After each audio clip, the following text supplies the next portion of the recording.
사도행전 2장 1절에서 4절까지 말씀. 네 구절이니까요. 다 함께 합독하도록 하겠습니다. 다 함께 있습니다. 오순절 날이 이미 이르매 그들이 다 같이 한 곳에 모였더니 호련히 하늘로부터 급하고 강한 바람 같은 소리가 있어 그들이 앉은 온 집에 가득하며 마치 불의 혀처럼 갈라지는 것들이 그들에게 보여 각 사람 위에 하나씩 임하여 있더니 그들이 다 성령의 충만을 받고 성령이 말하게 하시는 따라 다른 언어들로 말하기를 시작하니라. 아멘. 오늘도 우리가 주의 보좌 앞에 나옴이 얼마나 기쁘고 얼마나 감사한지 모르겠습니다. 어떻게 특송이 잘 됐는지 아멘. 잘 됐겠죠. 저도 명배왕 사랑방언이라서 우리 사랑방장님의 권고에 순종함으로 함께 했는데 정말 어렵네요. 다신 이런 거 하지 말자 이런 생각이 그래도 오늘이 제일 잘했습니다. 한 주간 어떻게 사셨는지 우리 옆에 분 한번 얼굴 보면서 한번 이야기해보죠. 1분, 2분씩 한번 이야기해봅시다. 한 은혜가 있었는지 어떤 은혜가 있었는지 한번 이야기 좀 해보시죠.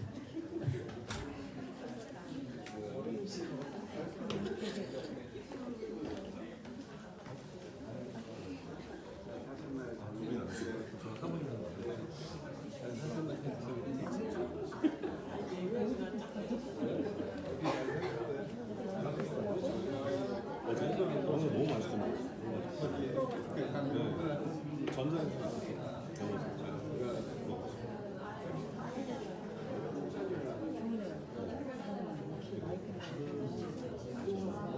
새벽에 늦게 비가해서 4시 반에 자막까지 제가 했던 자막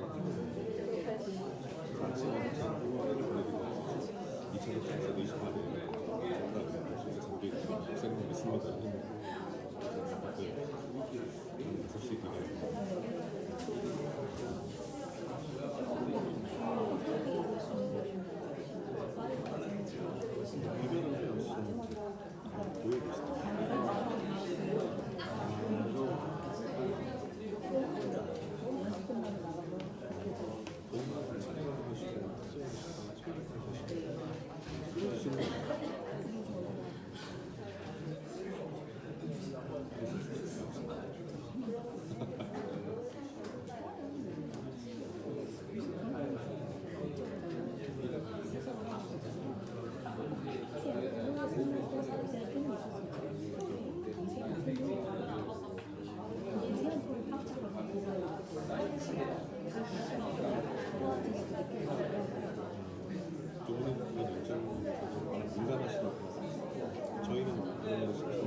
마무리하도록 하겠습니다.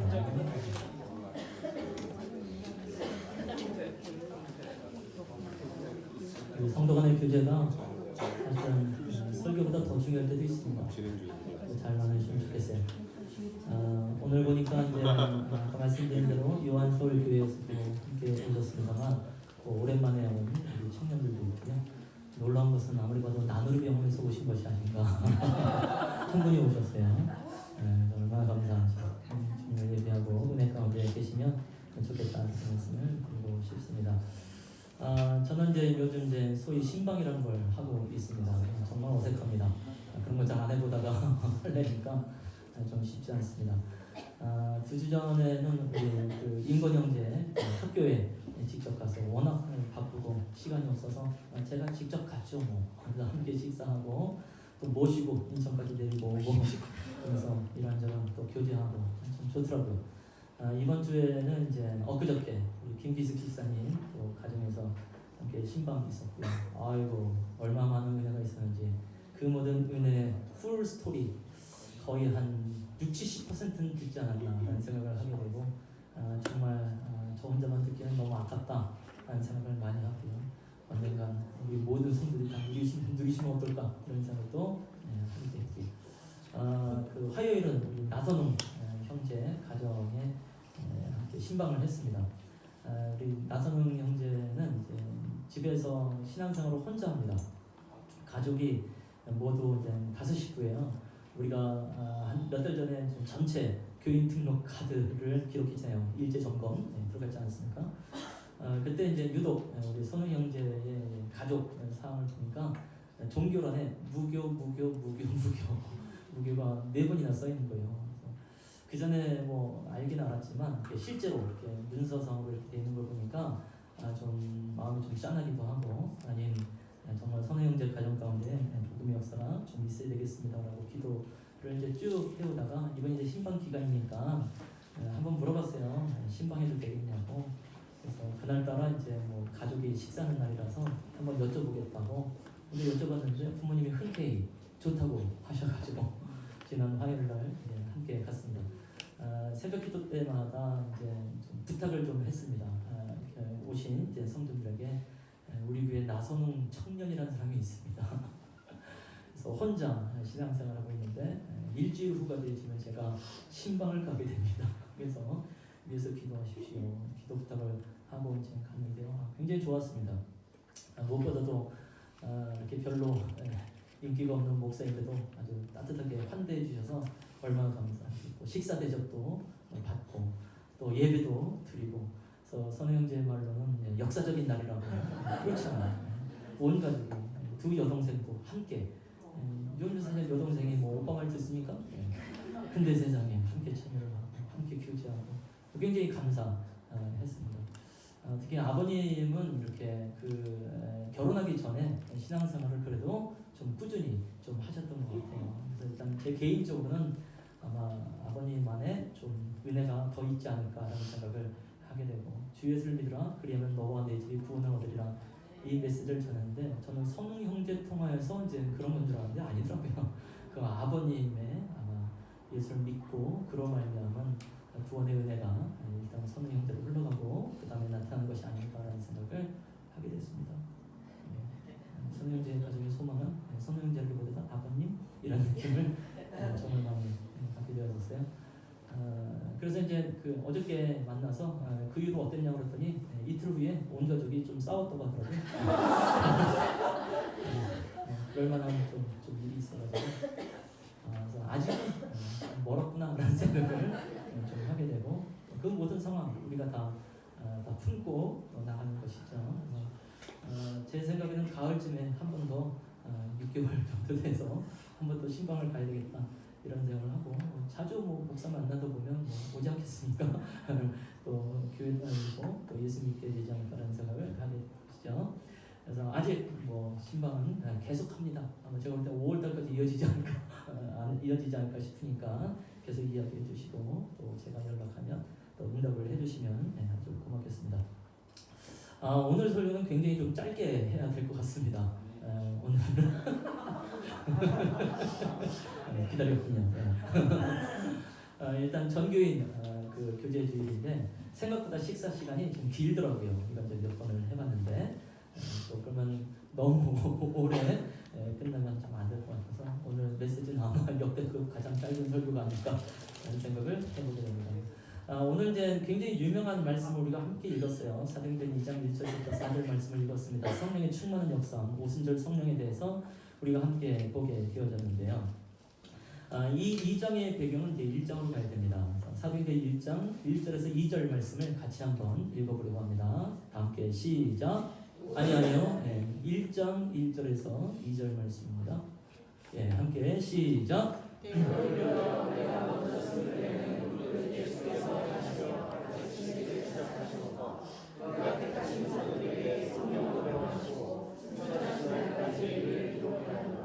아멘.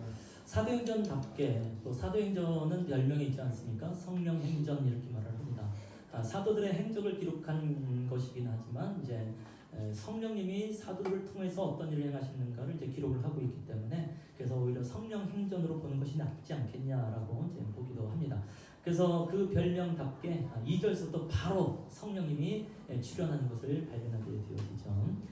1장 16절에서도 나옵니다. 형제들아 성령이 다윗의 입을 통하여 예수 잡는 자들의 길잡이가 된 유다를 가리켜 미리 말씀하신 성경이 응하였으니 마땅하도다. 지난주에 함께 봤었던 말씀이죠. 사도 베드로가 일어나서 그 가룟 유다에 이제 비어 있는 부분을 충원하기 위하여서 함께 제비를 부어서 마띠아를 세우게 되어지는데요. 그때 그 상황에 대해서 이제 베드로가 해석을 합니다. 그때 이제 시편 말씀을 인용하는데 이 시편 말씀은 다윗이 기록을 한 거예요. 근데 다윗이 기록을 했을 때 뭐라면 성령이 다윗의 입을 통하여라고 말을 합니다.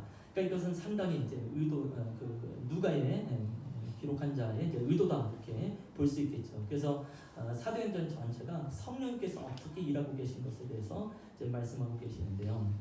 지금 우리가 보고 있는 이 1장 2절에서 그가 택하신 사도들에게 성령으로 명하시고라고 말씀하십니다. 특히 이제 1절에 데오빌로요라는 말이 있는 것은 누가복음하고 연결된다는 의미거든요. 누가복음 1장 1절 말씀 보면 데오빌로 각하에게 쓰는 그 복음서로 기록이 됩니다. 어떻게 보면 한 개인에게 쓰는 복음서가 되어지는데요. 이 데오빌로 각하라고 하는 인물이 사도행전에서 또 나오게 되거든요. 그래서 누가복음에 이어서 사도행전이 이제 함께 간다라고 보시면 되겠지요. 근데 이제 2절에서 이제 두 번째의 이제 복음서를 써내가는 중에 사도들에게 성령으로 명하시고라고 되어 있습니다. 그러니까 어떻게 보면 누가복음 전체를 통틀어서 지금 누가가 한마디로 정리하고 있다 이렇게 보시면 되겠죠. 그래서 누가복음에 행하셨던 하나님의 모든 역사하심이라고 하는 예수님의 모든 역사이라는 것은 행적이라고 하는 것은 바로 성령을 따라서 행하신 것입니다. 그래서 제자들을 선택하고 제자들에게 어떤 유업을 맡기고 명령하시고 위임하고 한 것은 다 성령으로 행하신 것입니다라고 말씀을 하고 있지요. 특히 이제 누가복음 말씀을 보면 다른 복음서와 다르게 예수님이 성령과 함께 끊임없이 삶을 또 사역을 하신 것을 발견하게 되었죠. 계속 이제 기도에 대해서 나누기 때문에 누가복음 속에서 기도하시는 예수님을 말하기도 하지만 사실 성령과 관련되어진 예수님의 삶을 이제 많이 보게 되어집니다. 이미 예수님께서 잉태하셨을 때에 잉태가 아니죠. 예수님께서 탄생하셨을 때에 또 마리아가 잉태했을 때에 성령으로 잉태되어진 것이고 우리가 사도행전 읽을 때마다 아무튼 뭐 실수할 수 있지 뭐 그렇게 아무튼 그런 그 요셉 마리아의 남편 요셉이 이제 두려웠을 때 두려워하지 마라. 이것은 잉태된 자는 성령으로 난 것이다 이렇게 말씀하십니다. 그래서 예수님의 이제 탄생서부터 성령과 아주 깊숙한 관련 가운데 있게 되어지고요. 또 세례를 받으실 때에 일어나시면서 성령이 비둘기 같은 형상으로 예수님에게 임하게 되는 것을 발견하게 됩니다. 많은 분들이 아직도 잘 모르시는데요. 예수님께서 40일 동안 광야 생활을 했을 때에 그것은 사단에게 이끌림을 받은 것이 아니라 성경을 잘 보면 성령의 이끌림을 받았다라고 되어 있죠. 그래서 예수님의 전 삶이 얼마나 성령과 깊숙하게 관련이 있는지 모르겠어요. 그 다음에 성령의 능력으로 갈릴리에 다니시고 그런 말미암아 온 소문이 갈릴리 사람들한테 퍼지기 시작하고요. 또 성령이 당신에게 임하셨음을 선포하면서 어떻게 보면 영적인 희년, 오실 메시아에 대해서 당신이 스스로가 당대하게 선포하고요. 또 성령으로 기뻐하신다 이런 표현이 있게 되어지고 기도에 대해서 말할 때 아버지께서 하늘에 계신 아버지께서 구하는 자에게 성령을 주시지 않겠느냐라고 말씀하시면서 사실 누가복음 전체 안에는 성령의 역사함이 예수님과 함께인 것을 쭉 말씀하고 계시죠. 그러면서 이제 제자들에게 이제 성령께서 오실 것에 대해서 기다리고 있으라고 말씀합니다. 실제로 누가복음 24장의 거의 끝부분으로 가게 되어지면 내 아버지께서 약속하신 것을 너희에게 보내리니 너희는 위로부터 능력을 입히울 때까지 이 성에 머물라 라고 말씀하십니다. 위로부터 능력이 입히운다라는 것은 당연히 성령의 세례, 성령 충만함을 말하게 되겠지요. 그래서 누가복음 전체가 1장서부터 또 24장 전체까지 성령의 역사함이 있는 것을 발견하게 되어지고 그것이 이제 이어져서 바로 이제 사도행전 1장 5절 또 아버지의 약속하신 것을 기다려 특히 1장 8절 성령이 너에게 임하시면 너희가 권능을 받고 네 증인이 되리라고 하신 것이 함께 이어서 간다고 보시면 되겠습니다. 특히 이제 예수님께서 부활하고 나셔서 제자들이 숨어 있을 때에 함께 나타나시죠. 평강이 있을지어다라고 말씀하시면서 하시는 것이 있습니다. 요한복음 20장 21절에서 23절 말씀인데요. 이 말씀도 같이 한번 읽어보기를 원합니다. 함께 시작! 예수께서 또 이르시되 너희에게 평강이 있을지어다 아버지께서 나를 보내신 것 같이 나도 너희를 보내노라. 이 말씀을 하시고 그를 향하사 손을 내시며 이르시되 성령을 받으라. 너희가 23절 너희가 누구의 죄를 지 사하면 사하여 줄 것이요 누구의 죄를 지 그대로 두면 그대로 있으리라 하시니라. 아멘. 어마어마한 말씀이죠. 23절 말씀에 누구의 죄든지 사하면 사해 줄 것이고 누구의 죄든지 그대로 두면 그대로 있으리라. 그러니까 죄 사함의 권세를 분명히 예수께서 갖고 계심에도 불구하고 그것을 이제 제자들에게 위임하겠다고 말씀하시는 것이고, 어찌 보면 또 동일하게 그 제자를 통해서 예수를 믿게 되어지는 날 가운데 성령의 충만함을 입는 자들 가운데 동일하게 죄 사함의 은총을 허락하는 것이 아닌가라는 생각을 해보게 되고, 아마 그것이 오늘날 우리의 성도요, 우리의 예선교회 성도님들이 아닌가 싶습니다. 상상이 됩니까? 우리 각 사람 한 사람의 죄 사함에 권세가 있다는 사실. 아멘. 뭐 어렵죠? 여러분은 성경 말씀이 우리한테 쉽게 와닿지 않습니다. 이 어마어마한 권세를 내가 어떻게 이해할 수 있겠는가? 간단합니다. 우리가 복음을 전할 때 알 수 있습니다. 복음을 받는다는 것은요, 죄 사함을 받는다는 것이 되어지고, 복음을 듣지 않는다는 것은 죄 사함에 대해서 멀어진다는 의미가 되어지는 겁니다. 누구든지 성도 가운데 있는 동일한 권세인 것을 발견하게 됩니다. 우리 예선교회 성도님들이요, 반드시 이 권세를 사용하십시오. 복음을 나누시기 바랍니다. 내 안에 하나님께서 주신 소망에 대해서 나누시기 바랍니다. 그것이 성령께서 우리 가운데 행하신 일들이고, 그것을 통하여서 죄사함의 그 은총, 그 권세를 우리가 마음껏 사용하게 된 줄로 믿습니다. 아멘. 자, 그 전에 예수님께서 하신 말씀이 22절 말씀 보니까 숨을 내쉬며 이르시되 성령을 받으라라고 말씀을 하십니다. 이유가 있겠지요. 이것은 이제 창세기 6장으로 가게 되어지면 워낙 노아 시기에 사람들이 또 방탕하고 또 타락한 상황 속에 있어서 창세기 6장 3절 말씀을 보게 되면 여호와 하나님께서 나의 영이 사람과 함께 있지 아니하리니 라고 말씀을 하십니다. 그리고 난 다음에 이제 수천 년이 지나가지고 바로 이 제자들을 향하여서 예수님께서 숨을 내쉬며 성령을 받으라 라고 말씀하십니다. 그 얘기는 다시 주님의 영이 사람과 함께 있다고 결단하시는 놀라운 역사함이죠. 수천 년을 이어서 넘어가는 하나님의 선하신 언약의 역사함이 발견되는 것 때문에 굉장한 겁니다.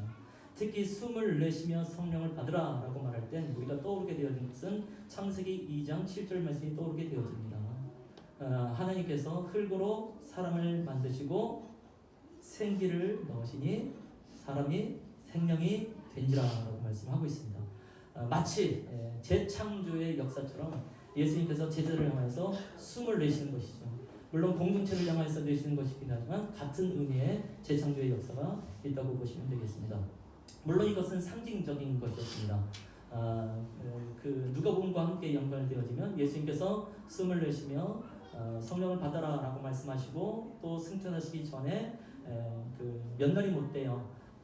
위로부터 이제 능력이 입혀질 테니까 유하고 예루살렘을 떠나지 말고 있으라고 한 거고 같이 연결되므로 나타난다고 보시면 되겠습니다. 그래서 예수님께서 말씀하신 대로 진짜 성령의 이제 충만함에 오늘 사도행전 2장 속에서 나타나게 되어지는데요. 그래서 함께 쭉 누가복음 말씀 또 사도행전 지금 1장의 초반에 있는 말씀도 보게 되면 마치 예수님께서 이 땅에 오신 목적이 제자들에게 성령을 주시고자 하는 것이 진짜 목적인 것처럼 말씀되어질 때가 얼마나 많은지 모르겠습니다. 성령을 주시는 것이 예수님의 최종 목표라는 느낌, 어떻게 보면 꼭 주고 싶은 유산, 그것은 바로 성령입니다 라고 말하는 것이 아마 이 안에 가득해서 있는 것이 아닌가라는 생각을 해보게 되어지죠. 이것이 이제 누가의 입장에서 본 누가복음이 되었고 또 사도행전이 되게 되는 것이죠. 그러면서 이제 사도행전 2장 안에 불의 혀처럼 갈라지는 것들이 보이고 각 사람 위에 하나씩 임하고 급하고 강한 바람 같은 소리가 그들 가운데 임하게 되고 성령의 충만함을 받고 성령이 말하게 하심을 따라 다른 언어들로 말하기 시작하는 거죠. 정말 예수님께서 말씀하신 대로 정말 예수님께서 꼭 주고 싶은 유산, 꼭 주고 싶은 선물이 이루어졌습니다 라는 것을 강력하게 지금 누가가 기록하고 있는 것을 발견하게 되어지죠. 이 성령의 역사함이 얼마나 놀라운 것이었는지 특히 이제 12장까지 보게 되면 베드로를 통한 성령의 놀라운 애가 있게 되어지죠. 앞으로 이제 우리가 계속해서 이제 사도행전을 통해서 사도들이 어떻게 기도했으며 또 그들을 통해서 어떻게 성령의 역사가 임하는지 함께 보게 되어지는데요. 베드로의 설교를 통해서 3,000명의 신자의 수가 더하게 되어지고요. 성전 미문에 앉아 있었던 나면서부터 걷지 못하는 사람을 일으키는 일이 일어나게 되어지고요. 아나니아와 삽비라 같은 경우는 성령을 속이고 재산을 숨긴 것에 대해서 밝히 드러내면서 아나니아와 삽비라고 하는 부부가 그 자리에서 즉사하기도 합니다. 조금 무섭긴 하죠. 지금도 이런 권세가 저에게 있었으면 좋겠습니다. 아멘. 특히 사도행전 5장 15절 말씀을 또 한번 읽어볼 텐데요. 이것도 굉장히 놀라운 말씀이죠. 다 함께 시작. 심지어 병든 사람을 메고 거리에다가 침례와 요구에 드리고 베드로가 전할 때에 꼭 그에게 믿는 자라도 그에게 불평하라 하라고. 워낙 베드로를 통하여서 놀라운 이적과 기사가 나타나게 되어지니까 병든 사람들을 침대채 아니면 요채 가지고 누이는 거예요. 혹시 베드로가 지나갈 때 손 타치가 아니라 그냥 그림자만 지나가도 좋겠다라는 마음. 일단 뭐 간절한 마음이 무엇인지 알게 되고 그 정도로 베드로를 통한 놀라운 역사가 있는 것을 발견하게 되는 것이죠. 더 나아가서 예수님처럼 정말 베드로도 답이다 또 돌아가라고 하는 한 여인을 죽은 자 가운데서 살리기도 하고요. 감옥에 갇혔으나 풀려나는 역사가 있게 되어집니다. 이 모든 것은 그야말로 성령의 충만함 속에서 성령의 인도함 속에서 있게 되어지죠. 그러면 예수님께서 말씀하신 이 모든 유산과 이 모든 선물 또 이런 모든 성령의 충만함과 성령을 따른 이 모든 사역의 역사에 가장 그 접촉점이 될 수 있는 그게 뭘까요? 결국 기도인 거죠. 우리가 지난주에 함께 봤었던 것처럼 사도행전 1장 14절 말씀을 보게 되면 여자들과 예수의 어머니 마리아와 예수의 아우들과 더불어 마음을 같이하여 오로지 기도에 힘쓰라 라고 되어 있고 사도행전 4장 31절 말씀을 보게 되지면요 빌기를 다음에 모인 곳이 진동하더니 무리가 다 성령에 충만하여 담대히 하나님의 말씀을 전하더라 라고 되어 있습니다. 사도행전 1장 14절에서 기도에 힘쓰더라. 제가 지난주에 이 힘쓴다는 표현이 굉장히 중요합니다 라고 말씀을 드렸죠. 프로스카르테레오라고 하는 헬라어를 썼는데 그것은 지속적으로 한다는 의미가 있고 인내성을 가지고 한다는 의미가 있고 굉장히 충성스러움으로 한다는 의미가 있다고 말씀드렸습니다. 근데 이것이 사도행전 4장 31절에는 빌기를 다하매 라고 표현되어 있죠.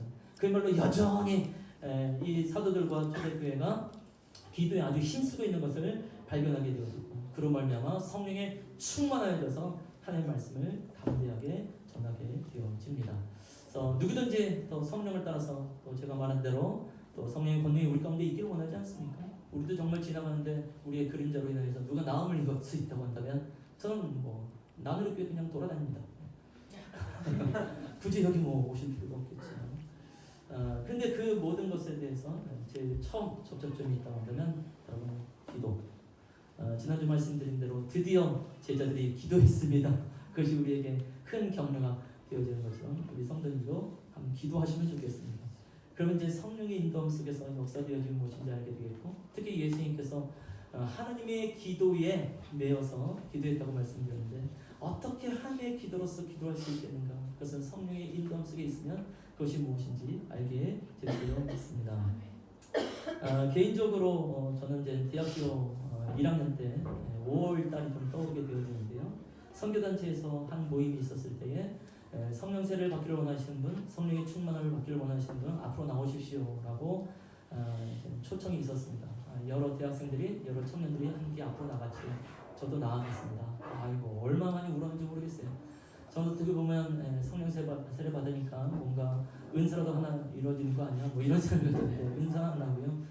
얼마나 울었는지 그야말로 폭풍 오열을 하고 보자 않나라는 생각을 하게 되는데 일단 뭐 많이 울었으니까 마음이 후련하기도 한데요. 그야말로 성령의 정화되어짐에 은혜가 무엇인지 알게 됐던 것 같아요. 그러면서 나타났던 특징 하나가 뭐냐면 그 다음부터 말씀 묵상 생활을 제대로 하기 시작을 했다는 것이죠. 그래 내가 성령의 충만함이 있을 때 가장 큰 특징 중에 하나가 있다면 말씀이구나. 베드로가 기도하면서 또 성령의 충만함으로 말미암아 말씀이 떠오르기 시작했고 그 말씀으로 말미암아 한 제자를 충만하게 할 수 있었던 것처럼 수많은 사람들의 특징 성령의 세례 성령의 충만함을 받았을 때에 가장 큰 특징이 하나가 있다면 그것은 말씀을 사모하게 된다라는 말씀을 드리고 싶습니다. 성경을 자꾸 읽고 싶어지더라고요. 이번 해에 우리가 성경 통독을 하고 있지 않습니까? 잘하고 계신지 모르겠어요. 저도 지난주는 조금 게을러서 이틀에 한 번씩 글을 올리게 되었습니다만은 내가 자꾸 말씀이 보면 자꾸 졸리고 말씀 별로 보기 싫고 굳이 봐야 돼 라는 생각을 한다면 난 정말 성령 충만에 필요한 사람이구나, 난 성령 세례가 필요한 사람이구나 라는 마음을 가지고 주님 앞에 한번 기도하시면 어떨까 하는 생각을 하게 되어집니다. 그리고 나서 이제 그 대학교 1학년 이제 그해 6월 말이나 7월 초였을 것 같습니다.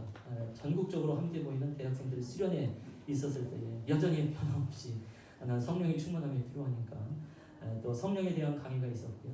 또 성령의 은사를 사모하는 사람들은 또 일어나서 기도하기 바랍니다 라고 했을 때 일어났지요. 저랑 같은 조에 있었던 한 형제가 제 옆에서 얼마나 시끄럽게 기도를 하든지 저도 모르게 그 형제의 기도를 따라서다가 방언이라는 걸 하게 되었습니다. 온몸이 떨렸죠. 혀가 나왔다 들어갔다 나왔다 들어갔다. 나중에 그때 저의 모습을 생각해봤어요. 되게 추하다 라는 생각을 하게 됐지만 저에게 참 굉장히 은혜의 시간이었습니다. 놀라운 것은 그다음부터 이제 기도를 하려고 하면 한국말이 안 나오고 자꾸 방언만 나와요. 그래서 입을 자꾸 때려도 자꾸 방언만 나옵니다. 그게 정말 성령의 역사입니다. 성령의 은혜라는 게 이런 거구나라는 것을 알게 되어졌고 그 이후로 계속해서 성령의 인도함을 따라서 방언으로 기도를 하고 있습니다. 오늘 나오고 있는 이제 각 나라의 언어로 이제 말하기 시작하더라라고 되어 있고 사실 과거 버전은 방언이라고 되어 있거든요. 근데 지금 번역이 좀 맞는 것 같습니다. 그래서 실제로 이들의 그 각 나라의 언어로 말하니까 그 언어로 듣는 사람들이 주 앞에 이제 돌아오는 일들이 있게 되어졌거든요. 근데 이제 방언이라고 말할 때 이제 그 외국어만 말하지 않게 되어지고요. 이제 나중에 이제 고린도전서 말씀을 보게 되어지면 사도 바울께서 이제 누구보다 내가 방언을 많이 한다라고 말씀하면서 또 영적인 방언에 대해서 은사로서의 방언에 대해서 말씀하고 있지요. 그래서 언젠가 우리가 또 은사에 대해서 함께 나누는 시간이 있게 되지 않을까라는 생각을 해보게 되었습니다. 그래서 그런 시간을 통하여서 그야말로 하나님이 내 안에 살아계시다는 것에 대해서 알게 되어지고 또 그 다음서부터 평안과 함께 있게 되어지고 또 담대함이 일어나게 되어집니다. 그래서 때로는 우리 안에 또 영적 체험도 필요하지 않나라는 생각을 해보게 되는 것이지요.